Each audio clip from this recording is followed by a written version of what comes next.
Hi, this is Paul. This is a video that I've wanted to make for a little while, just so little time to make videos, but continue the conversation about internal family systems. And not just a video introduction into it, but sort of an understanding of internal family systems into how this is going to probably impact our understanding of human, I want to say, let's say theological anthropology. But before I do that, well, I want to do a couple of little intros. So again, Nathan Jacobs has started his podcast, and Nathan's going to come on, and we're going to talk about his podcast. And he begins his podcast with a discussion about what he says is the most important question: realism versus nominalism. And this, for many of you, this isn't a new thing. Nathan and I sat together during a lot of the ARC conference, and he was quite frustrated because we were hearing a lot of things about politics and energy policy and all of this. And, he said to me, what I really want to talk about is nominalism versus realism. And then Bishop Barron stood up and gave a speech, which is pretty much about nominalism versus realism. Let me give Nathan a little bit of introduction here. After decades of studying the history of ideas, I've come to the conclusion that at least one very useful and largely accurate way of looking at the history of ideas is this. The history of ideas represents two different roads in answer to one question.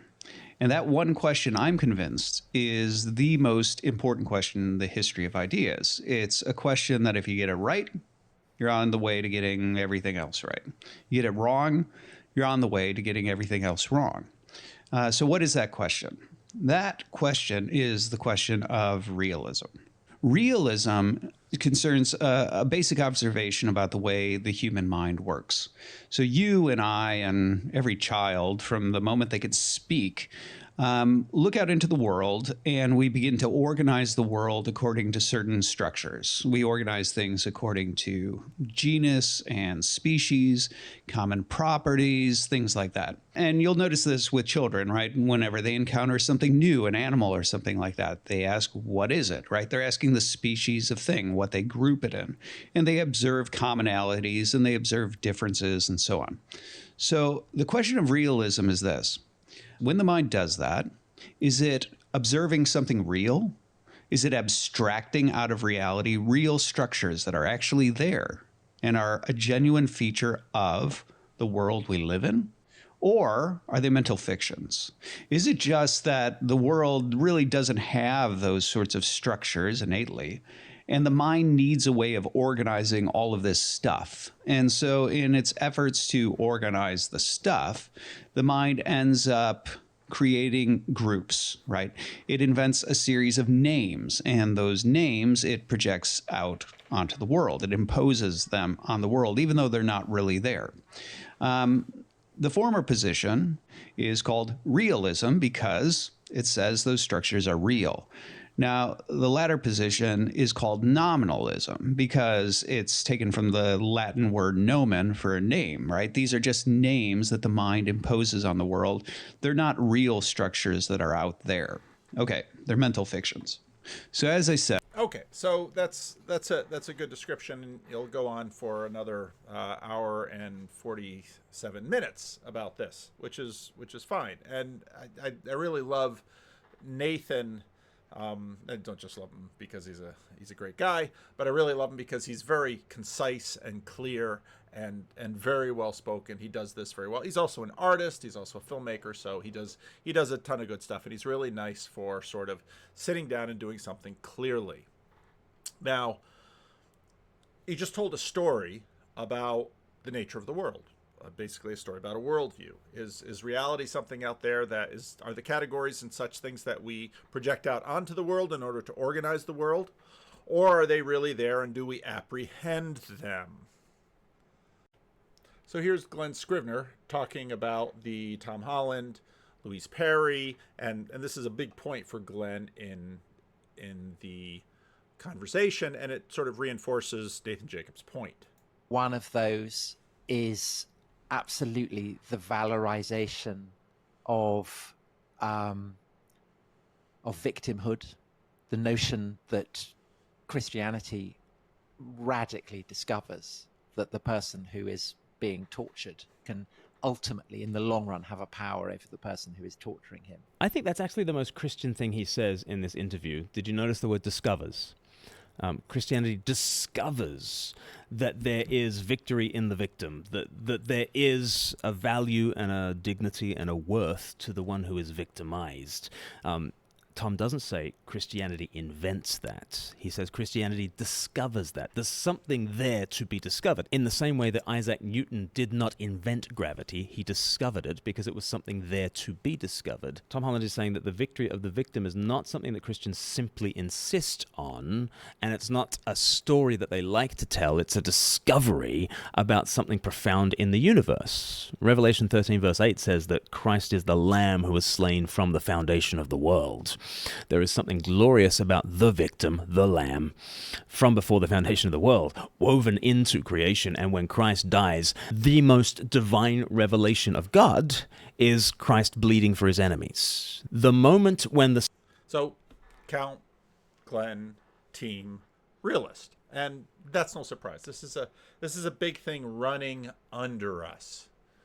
Now, part of the little realism story that Nathan told has everything to do with sort of us as, in some ways, set a little bit apart from the rest of creation as observers, that we are observing. Or are we categorizing? Are we imposing? Or are we receiving? But there's a solid us that is doing this.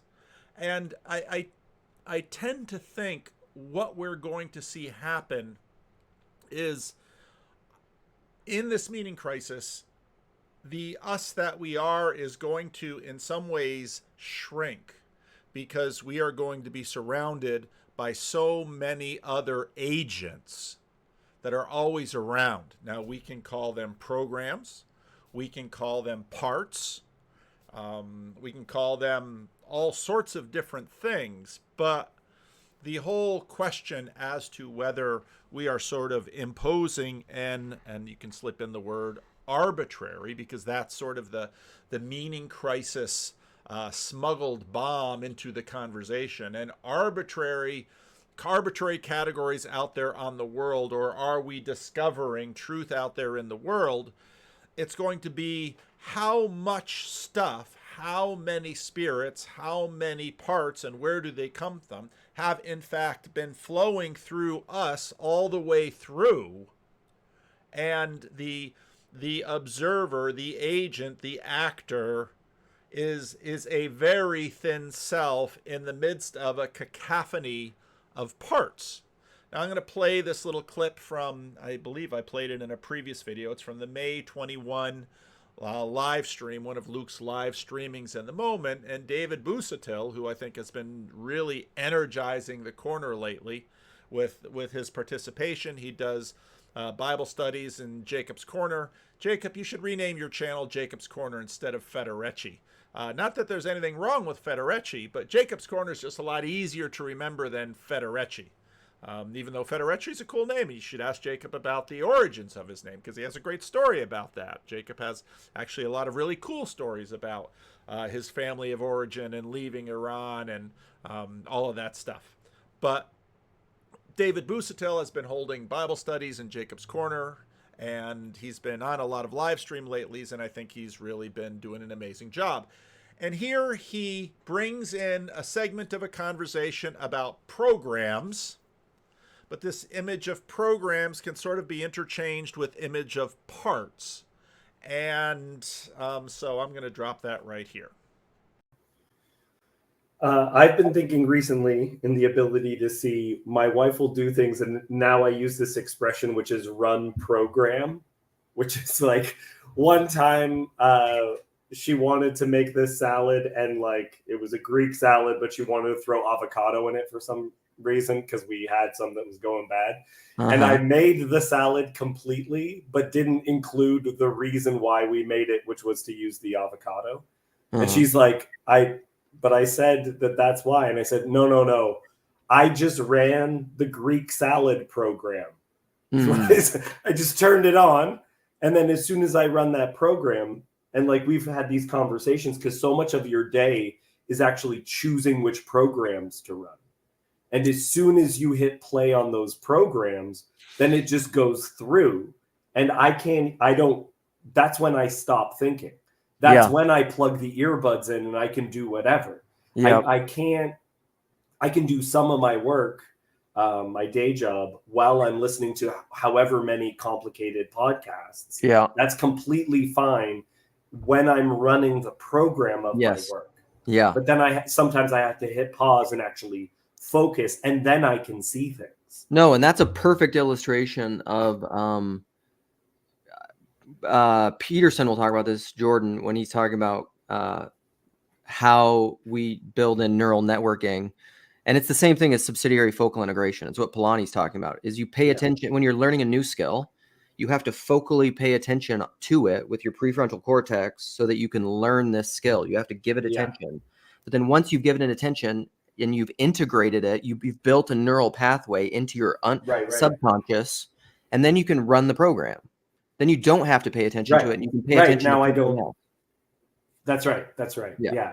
And that in and of itself affects how we see details, to what extent we're able to see things.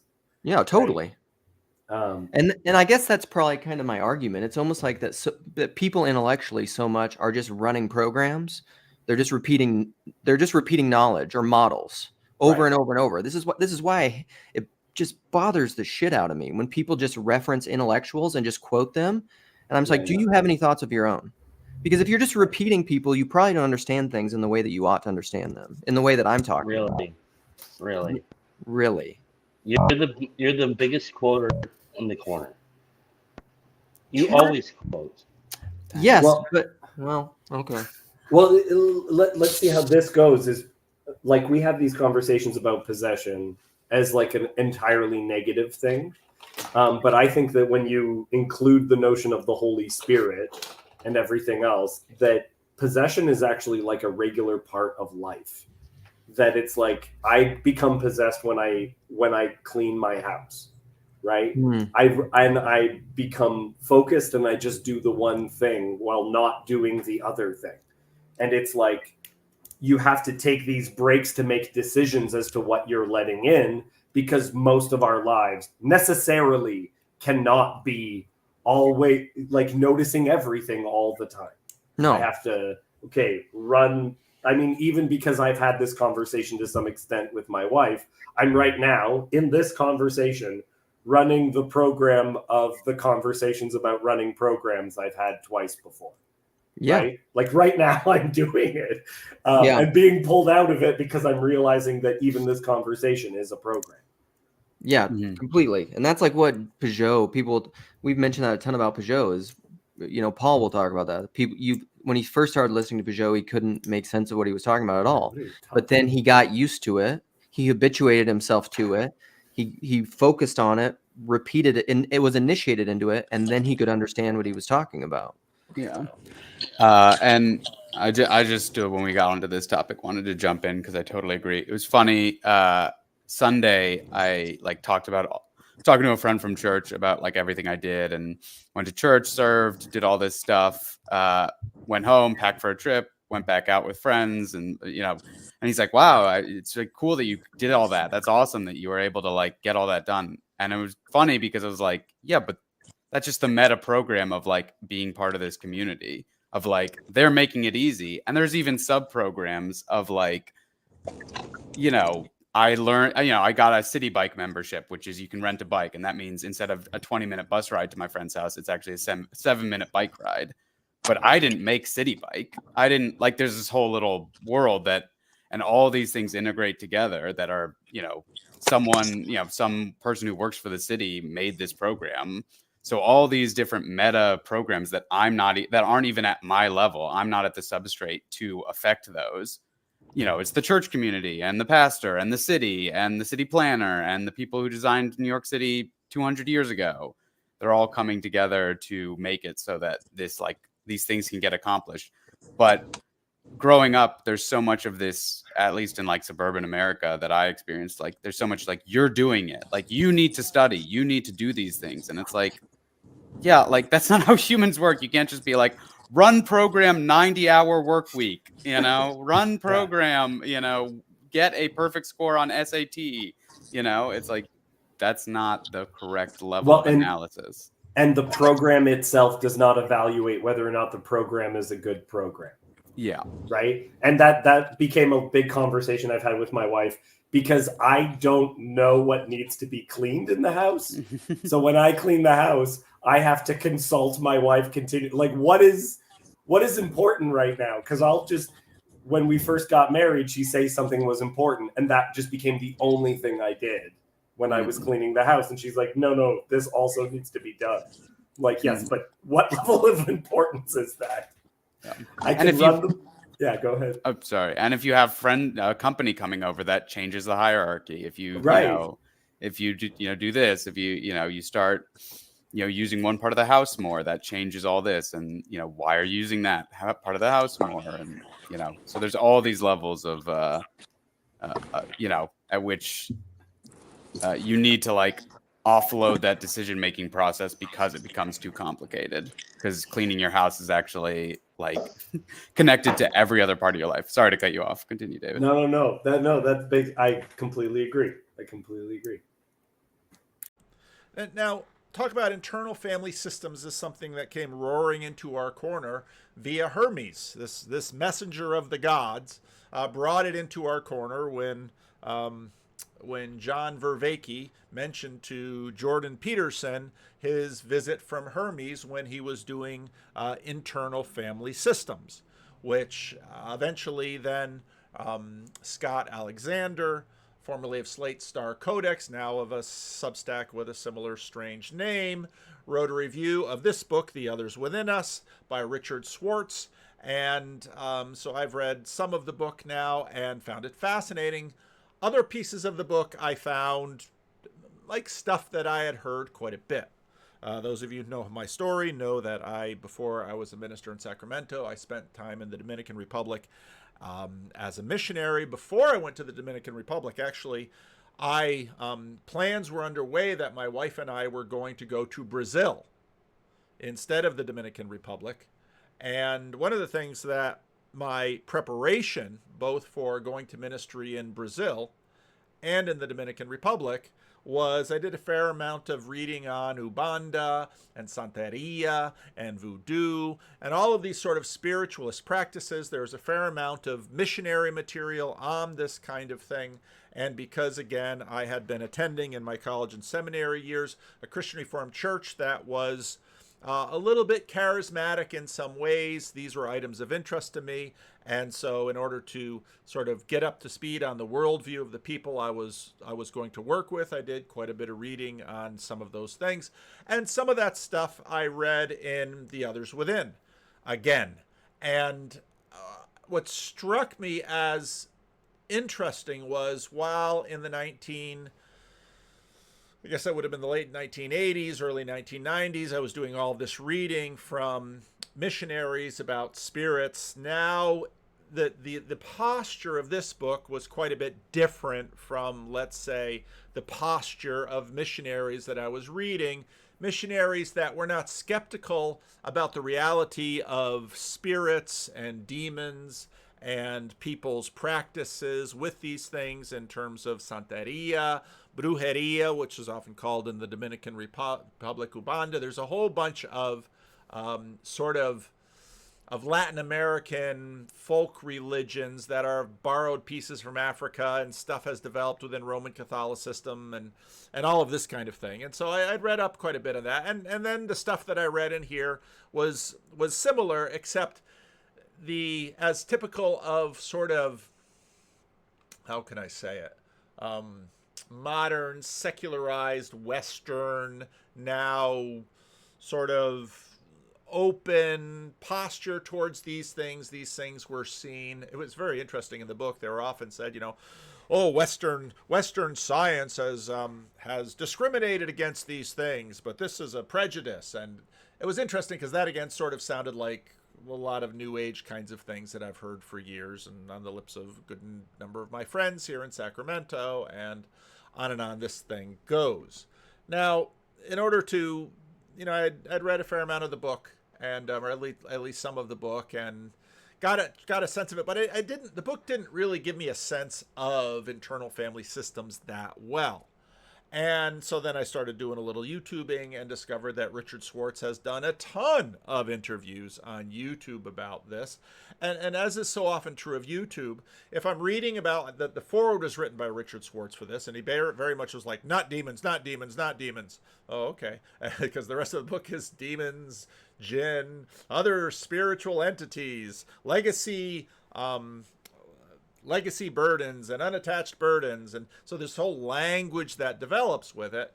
But Richard Schwartz, I found eventually this conversation with Richard Schwartz, how to become self-led with internal family systems, and that was a very helpful video. I thought the facilitator, the name of the channel is Mind Health 360 Show. The facilitator did a nice job of just kind of giving Richard Schwartz an opportunity to tell his story and share basics about this. And this is something that I'm sure Richard Schwartz has done many times, because if you're ever introducing a new thing, you wind up having to share the same thing over and over and over and over and over again. Just listen to Jonathan Peugeot, how often he has to repeat himself with respect to one and the many and parts and a whole and all of these kinds of things. So I can recommend this video as something that I thought was very accessible. Richard Schwartz seems like, I'll tell a little bit of his story. He was a family therapist, so he's working with family systems. And that was going fine. And family systems are very complicated, of course, because you've got multiple parts that are working in terms of a family. And if you think of, let's say, Peugeotian terms, like the family is a body, and you have these different parts in the body. And basically, what Richard Schwartz began to do was sort of take this a step lower and say, okay, so if in the body of a family we have different parts, and of course this language comes from the Apostle Paul, well, if the church is a body and we have different parts, and that this gets addressed to, let's say, corporations, if your corporation is a body, there are different parts, there's the CEO and all these different players in the role. Well, he begins to work with people in terms of, well, there are parts down within you.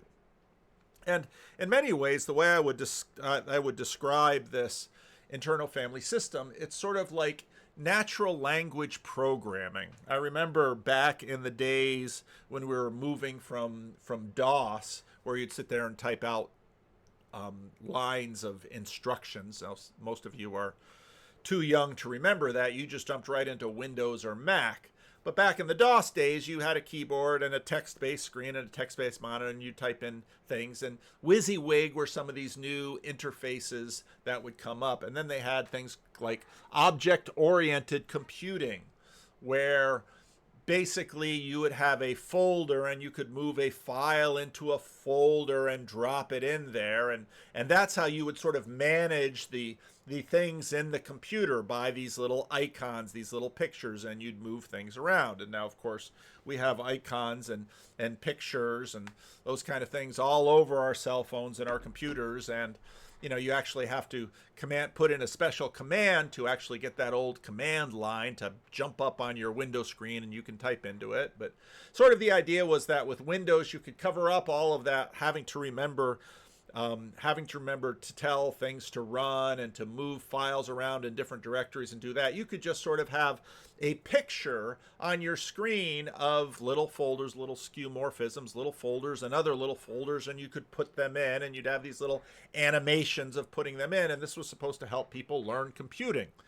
And a brief stint I did between the Dominican Republic and my job here in Sacramento, I actually helped out an organization with their computer, trying to teach therapists how to use PCs, which was actually a very funny thing back in the 90s, because computers were still fairly new to people.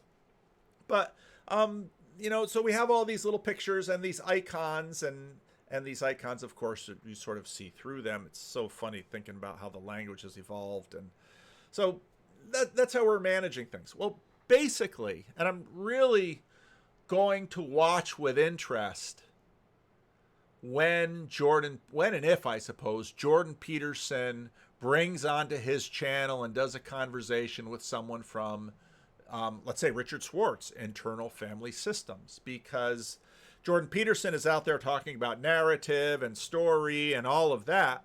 Well, this is basically helping people heal and manage by using a narrative form of their stories and basically sort of getting at the operating systems within by virtue of story. Now, this sounds nice, and any talk therapy would be sitting in a room and sort of talking about things, but this is very narrative work. And what sort of develops from this is that it's not only narrative based, it's super imaginal, because I'm seeing this part of me and that part of me and that part of me. And if you do any YouTubing looking for Richard Schwartz, you're going to see all kinds of videos that say things like, no bad parts, no bad parts.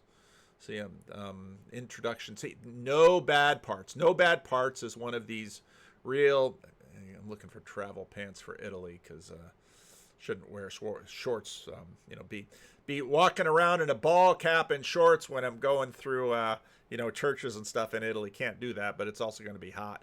So no bad parts. That's one of these little mantras. And of course, when you understand sort of therapeutic culture, of course there can't be any bad parts, because we're just beings of light, and we're hurt and wounded and all of those things, but our true selves. And then there's the parts, and then there's the self, and so they work on all of these things, but no bad parts. But of course, part of what comes up in this whole the others within is that they discover, well,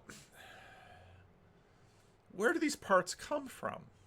And if you've got sort of a materialist overlay, you would say, well, all of these parts are sort of, arising from our experience. And this is where some of our implicit religious assumptions in our culture begin to clash. Because on one hand, in this culture of authenticity, we have the secret sacred self, and we wouldn't dare tell someone, this is the old regime, with this fight in the Christian Reformed Church over same-sex marriage that causes a whole bunch of study in terms of the language about same-sex attraction and all of this. And before Born This Way, there were all sorts of psychological theories about same-sex attraction that often involved poor parenting. And so if a child winds up so first, of course, you have, I can't run through the whole thing. I've done on Voices a few times lately. By the Christian era, basically, same-sex behavior is a moral issue.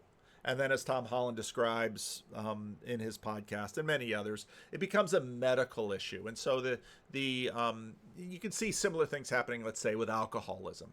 I mean, first, someone who is an alcoholic has a moral problem, and what they really need to do is find the will to stop drinking. And one of the things that AA brings is, well, alcoholism is a medical problem. It's a disease.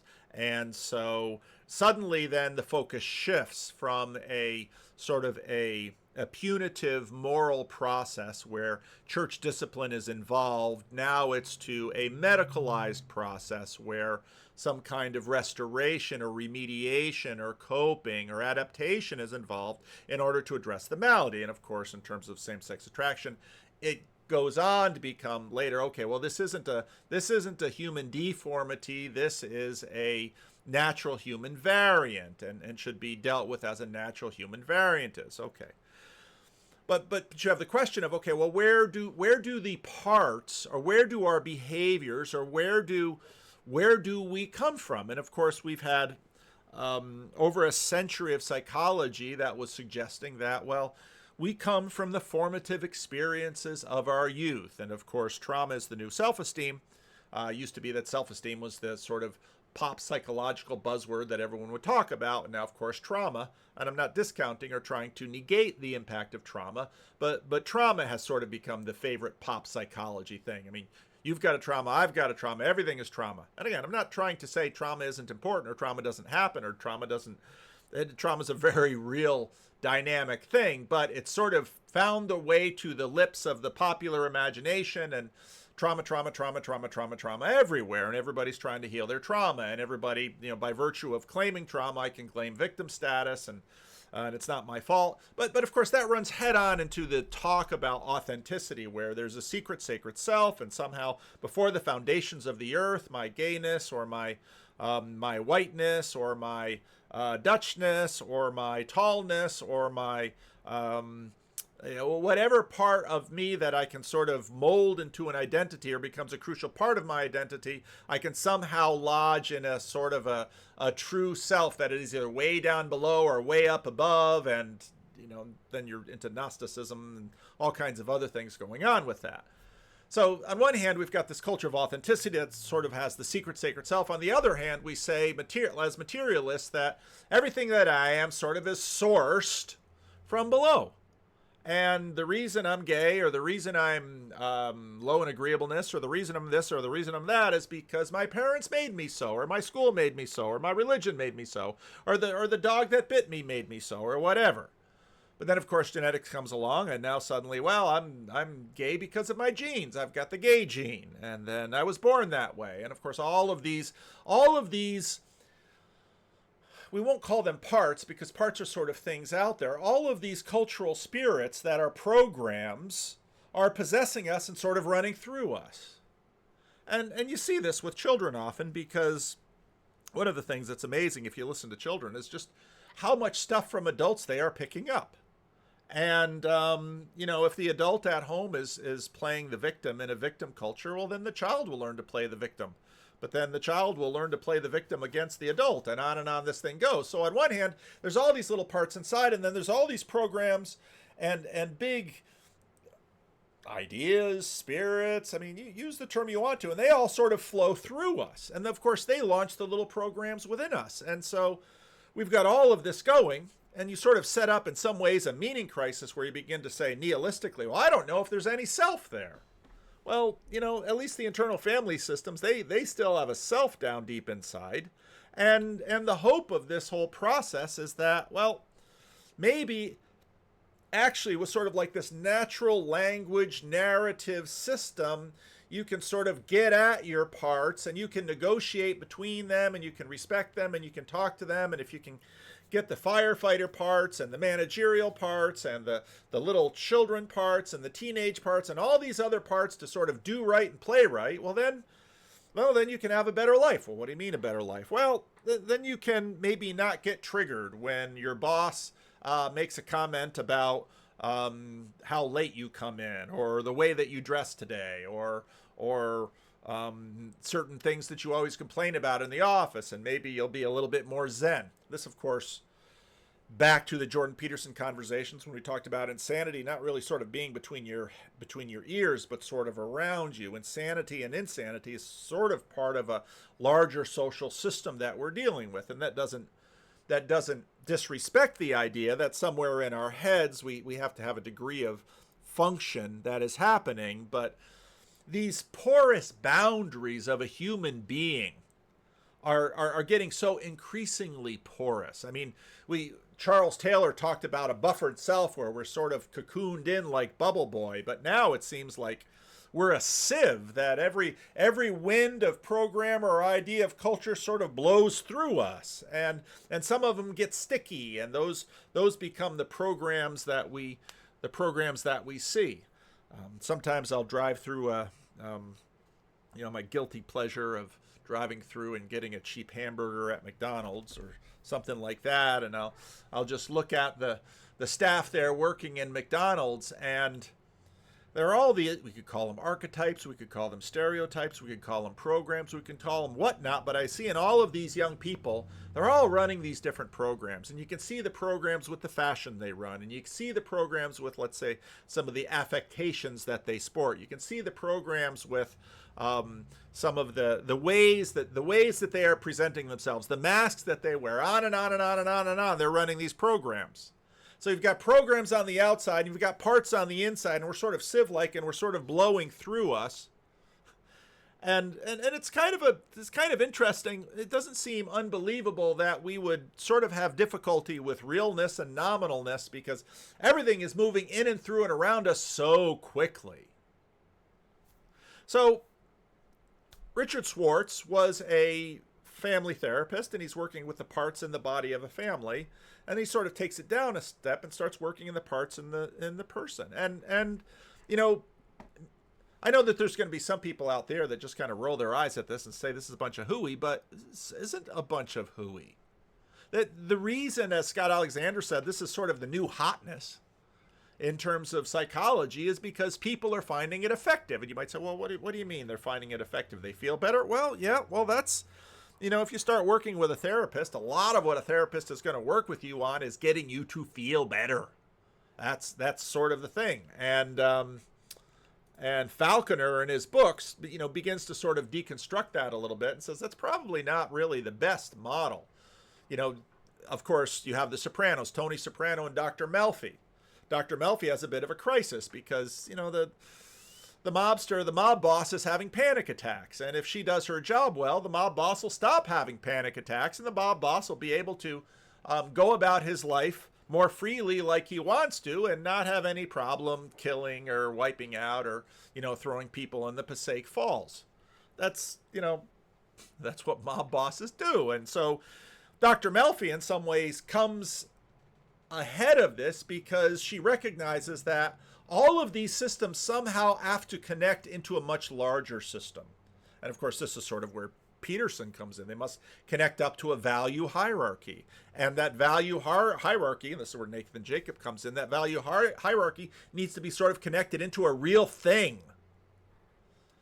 And we all need to be sort of connected into that value hierarchy. And so one of the pieces that Busatil, our friend David Busatil, kept pointing me to is this piece. I'll put the link below. The Reality of Spirits, a Tabooed or Permitted Field of Study. And I read through it. And again, a lot of pieces of it were sort of secular anthropologist approach to many of the things that I had read. Ubanda gets mentioned in here that didn't mention Santeria or voodoo or any of these kind of things. But basically, you know, these anthropologists go out there and say, yeah, I saw stuff. I saw stuff that our materialist frame really can't account for. And I'm sort of done being cowed by these social facts, as Emil Durkheim calls them. Sort of done being cowed by these social facts. And I'm just going to, often this is people when they get retired. I'm not going to worry about my status. I'm just going to say, hey, I was in this village and, you know, I saw people getting healed. And where is this story? What are spirits? I continued with the thorny question. What a great diversity of ideas about them throughout the world. How is the study of an anthropology of consciousness who participates during fieldwork expected to regard all the conflicting spirit systems in different cultures? Moreover, there's disagreement about terms. Spirits are recognized in most cultures. Native Americans refer to something in addition called power, energy, ki or chi is known in Japan and China, has been adopted by Western healers. Energy was not the right word for the blob that I saw coming out of the back of a Nembu woman. It was a miserable object, purely bad, without any energy at all, and much more akin to restless ghost. One thinks of energy as formless, but then I saw in shamanic mode those internal organs. The organs were not energy. They had form and definition. Then I saw the face of my Eskimo friend Tugluk in a mask, and I saw it in a waking dream. And then I saw Tugluk himself, by luck, a few minutes afterwards. The face mask was not energy laughing at me. It was not in the least abstract. The old term spiritual manifestation, manifestaciones, was what usually the Spanish-speaking Haitians would call them when they talked about what other churches or what other brujeria was going on in the community. Manifestaciones are deliberate visitations of discernible forms that have the conscious intent to communicate, to claim importance in our lives. As for energy itself, I have indeed sensed something very much like electrical energy when submitting to the healing passes of woman adept in mass meetings of spiritists in Brazil. And so again, you just got people that just to the point of saying, enough with the not talking about this stuff. I'm done lying about it. I'm just going to tell you what I saw, and I'm not going to care. And you have someone like Carlos Ayer, who writes his book They Flew, and you're going to have people that are going to say, it's all a bunch of hooey. These things don't happen. And it's like, you're saying these things don't happen is just basically materialist dogma. All these atheists running around complaining about dogma, and you're the most dogmatic people out there. You're not open to the evidence at all. You just dismiss it because it doesn't happen. Oh, okay. I can't explain what I saw, but I saw stuff, and you say it doesn't happen? That's fine. I saw it. Something happened. And then, of course, the whole question is interpretation. And of course, if, let's say, you are part of a worldview or a community with a worldview that has a place for this, one way or another, you don't say it didn't happen. It fits into your worldview in a certain place. And of course, it probably doesn't fit perfectly or easily, but at least there's a place for it. Whereas with Western materialist dogma, it doesn't happen. Oh, okay. In the conversation, one of the most interesting parts of the conversation is when they get to physiological maladies being healed by internal family systems. And again, part of what has developed after Descartes is sort of this non-overlapping magisteria that would say, well, psychological things are over here and physical things are over here. And then you might have a little bit of woo in terms of placebo and things like that. But apparently there was quite a rigorous study done with eternal family systems, and at least in one study. And Richard Schwartz is very conservative with this kind of stuff. He just doesn't want to go there with demons, and he just doesn't want to push these physiological healings too far with respect to internal family systems. The host of this is not anywhere near as reticent as Richard Schwartz here is in it. But, you will find these stories as well. And where I remember, so if you went to Chino, you might have met John Vendonk's mentor, who is one of the people that John has worked with in his church for many years. And he's a psychiatrist, and he talks very openly about the fact that, happy people live longer lives and get sick less. Now, on one hand, we sort of hear that, and it's non-problematic, or of course that, but because, maybe if you're happier, your immune system is working better. I mean, that doesn't seem very strange to us. But then having healing from, by talking to these parts within and working with these parts, and the exiles and the firefighters and the managers and all these different parts, and basically negotiating peace within the little parts within. And then for certain, again, they had one study that basically said there's a lot of it just sort of happens. And then very weirdly, you get them sort of mixing outwards. It's not, for me, it's not either or. It's both. And, one of the things that they talk about a Lyme personality or mold personality, which are people who have greater tendencies to get these things. And often they correlate them to childhood trauma. And so we know, for instance, that people are more predisposed to getting Lyme disease or getting mold toxicity because they've had childhood trauma. Mm-hmm. So as you say, but then the question is, could you, obviously using biochemistry as well, but could you heal these afflictions, these physiological afflictions with IFS therapy? I mean, could you go a long way towards either preventing or curing them, do you think? I mean, that's a big word, but. Yeah, the evidence we have with rheumatoid arthritis is yes, but I don't want to overgeneralize because that's the only outcome study I've done. Yeah. I'm the son of a very prominent medical researcher, and I have brothers that are also, so I always try to be careful about what I say about this stuff. He's got social facts he has to deal with in his own external family system. Yeah. But I've just, had lots of good luck with lots of different symptoms simply by not only myself, but having clients start to just get curious about, is there somebody using this in there for some reason? Well, also, I mean, it rejoins what Gabor Mate always says about the symptoms, when the body says no, and essentially developing these illnesses because of some psychic imbalance or some psychic trauma or an inability to say no or an inability to have good boundaries and it makes sense, so. Yeah, Gabor and I done a series of dialogues on these topics. He, in my mind, does overgeneralize and tends to say that every medical issue has trauma at its roots, which I don't believe. Another question. So if you have this sort of natural emotion that wells up, so sort of, you get very bad news and the son of a friend of yours has died, and there's a tremendous amount of grief that comes with that. Where does that fit into the IFS model? Because, you talk about empathy, you talk about compassion, you talk about empathy being connected with the pain circuits, whereas... And with, again, the proclivity to align these worldviews, again, they go all the way up. And so, okay, no bad parts. And so we're going to be skeptical of evil, but of course until you find these unattached burdens or legacy burdens. But again, and this is where I think a nice reality that your psychological system sort of has to scale all the way up. That there will be things that go up and down. Now they won't necessarily scale 1-to-1 or perfectly, but there'll be commonalities. Compassion being connected with more the reward circuits. Empathy can be very overwhelming.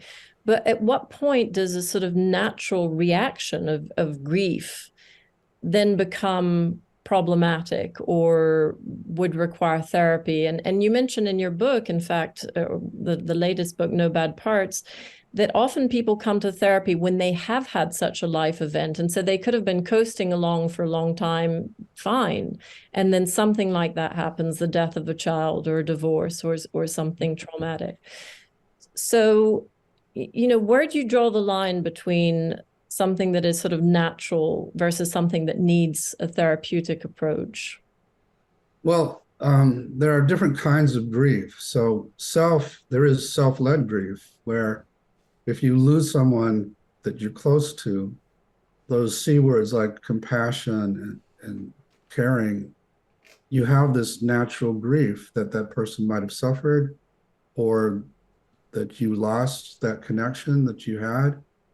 That is healthy grief. And we help people stay with that and work with it. And then there are parts who also have healthy grief. And then there are parts that, because of where they're stuck in the past or the kind of burdens they carry, have unhealthy grief, in the sense that now they believe they'll never have love again, or this was the only person, or that they're somehow bad because this happened, or, you know what I'm saying? So we're just going in and we're finding the burden parts and helping them with their grief. So it can be healthy grief isn't probably the best word, but so it can be a more pure form of grief.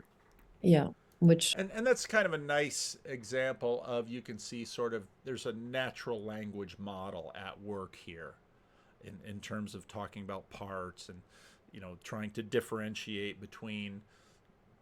I mean, there's obviously grief if someone that is beloved to you, and it's appropriate grief. We can use that word instead of healthy. It's appropriate grief, and you're going to have to process that. But then you also find that there are people who the grief becomes absolutely debilitating. They're unable to function, and then perhaps you could go in and do something with that. Now, again, I recommend the whole video. I thought the whole video was really fascinating. I thought it was a really lovely interview. But what set this video apart for me was that they didn't just talk about the theory, and they didn't just sort of use the language.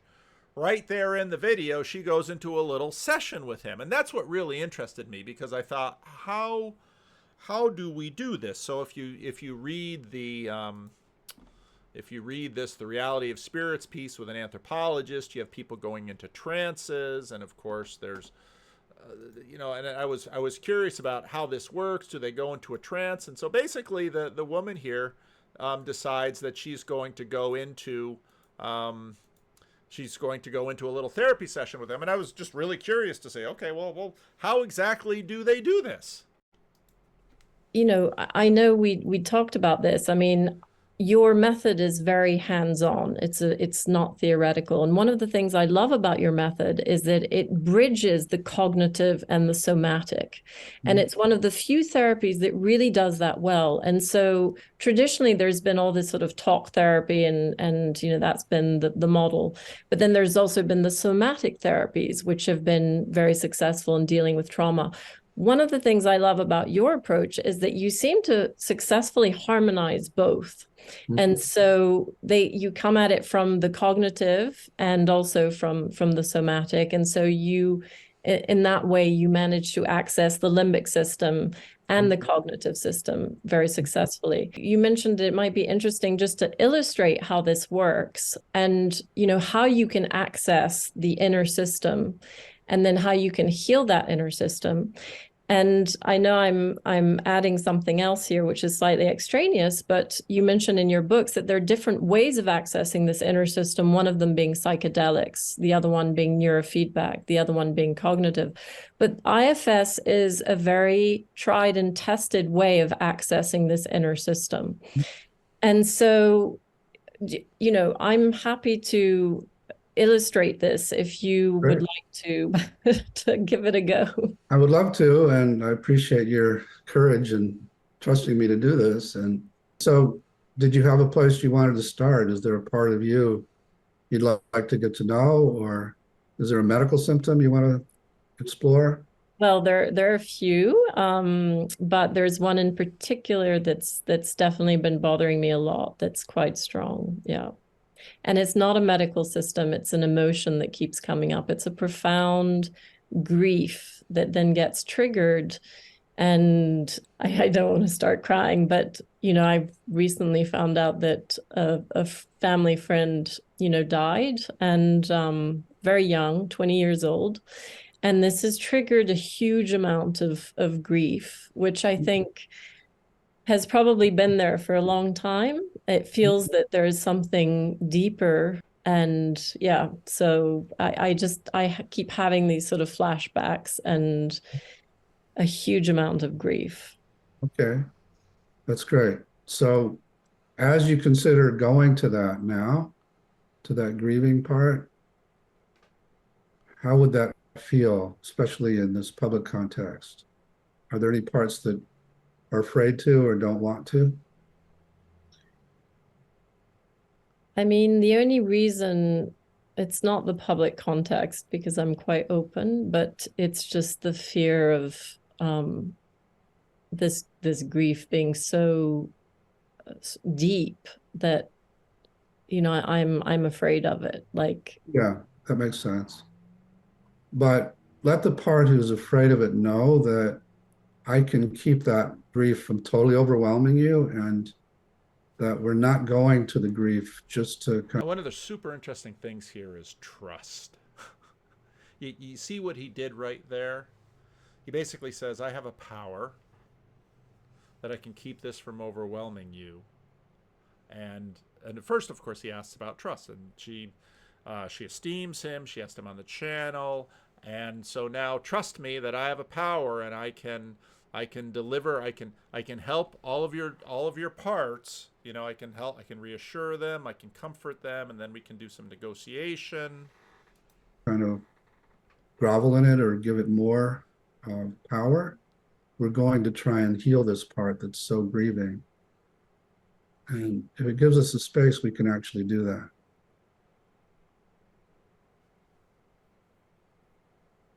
okay. So we got permission from that Yeah. worried part? Yeah. Okay, Kiki, then focus on the grief and find it in your body or around your body. It feels like it's here in my throat, in my chest. Mm-hmm. And as you notice it there, how do you feel toward it? Terrified. Okay, so again, we're gonna ask the one who's so scared of it to just give us a little space for a few minutes to just start to get to know it and maybe help it. And again, I promise you won't be overwhelmed by it. And see if that terrified part is willing to, it doesn't even have to stick around for this. It could go into a kind of waiting room in there and just let you and me help the grief. Okay. And then focus on the grieving part again and tell me how you feel toward it now. I feel sorry for it. Okay. Like, really sorry for it. So let But it know that, yeah, that you have a lot of compassion for it, and see how it reacts to your compassion. it feels relief. Good. Yeah.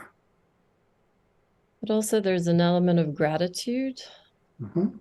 because I feel that this grief has been driving a lot of Now, this will go on for a while, and it isn't quite so simple. And then she's going to ask, well, what if it creeps back in? And this is how you're going to have to basically come back to it. And these are what things you can do. And what struck me as I watched this is just how similar this is to how much, let's say, liturgical or the kinds of things that we might do in church. Now, there's differences, of course.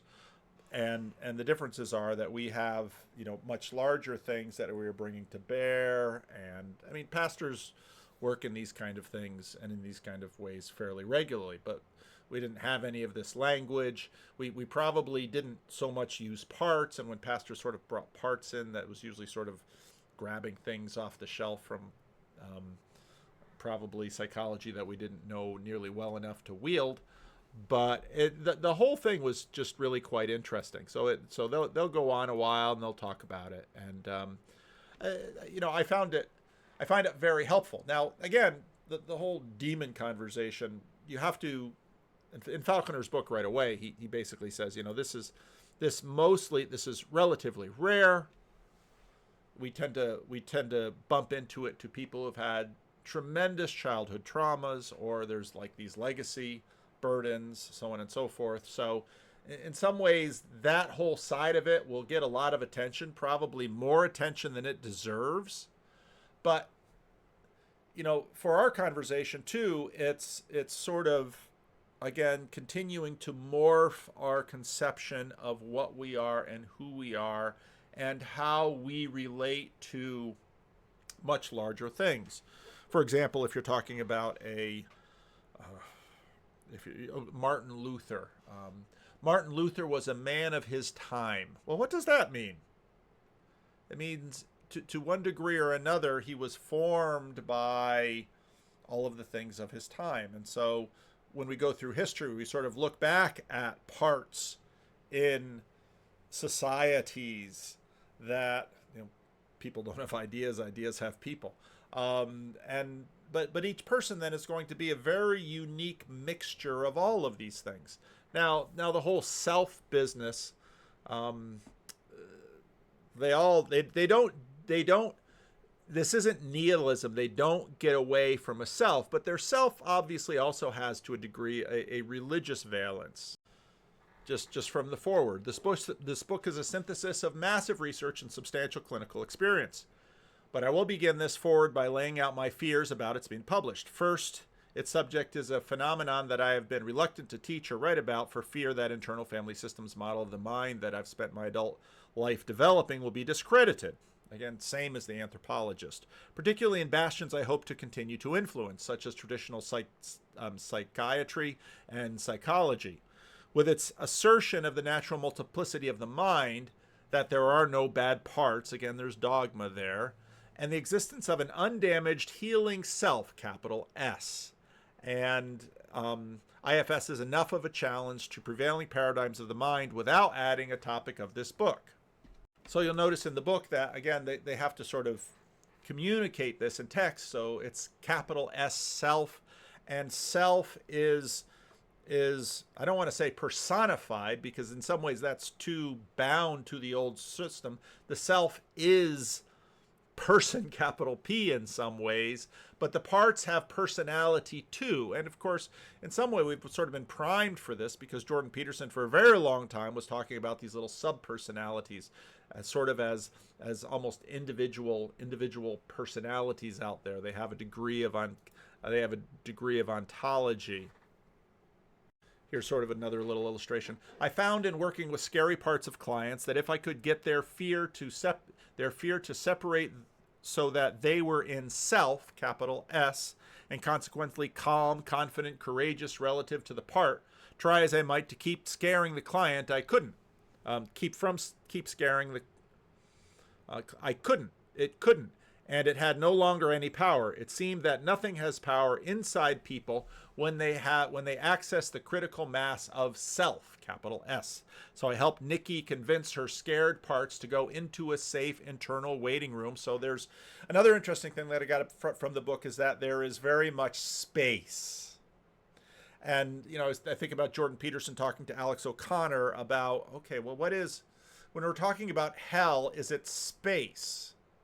And again, with the exaptation that I think we almost can't live without as embodied creatures, we can't live without spatial metaphors. And I don't mean metaphors just as purely metaphorical, but I don't think we can, in fact, process anything without conceptualizing things in space.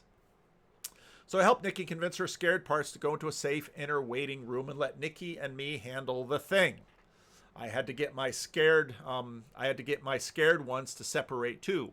Once she was in self, we continued, and then he begins to walk through dealing with this UB, unattached burden. It seems that the embodiment of self, capital S, is protective. They can't penetrate self energy. This is why it's important for therapists to fully embrace self wherever they do therapy, and particularly when working with a client who contains UBs. Now, this sort of reminds me of C.S. Lewis in The Great Divorce, when he talks about someone who grumbles, eventually becoming down to a grumble themselves. That would be, in this case, sort of the extinction of self. It would be sort of a religious eschatological annihilationism. So again, it's a very interesting new field. It's a very interesting thing. And what's interesting me is how I think it will both facilitate in the continual evolution of psychological and theological anthropology. And I think it's also expressive of the change in anthropology. It's almost as if the meaning crisis opened up something else within us, so that we see ourselves as differently. So here's a bunch of stuff that's been rattling in my head. Now I got it off me and onto you and into this videotape. So now I'm going to try and think up a really fun thumbnail and release this in the morning. Leave a comment. Let me know what you think.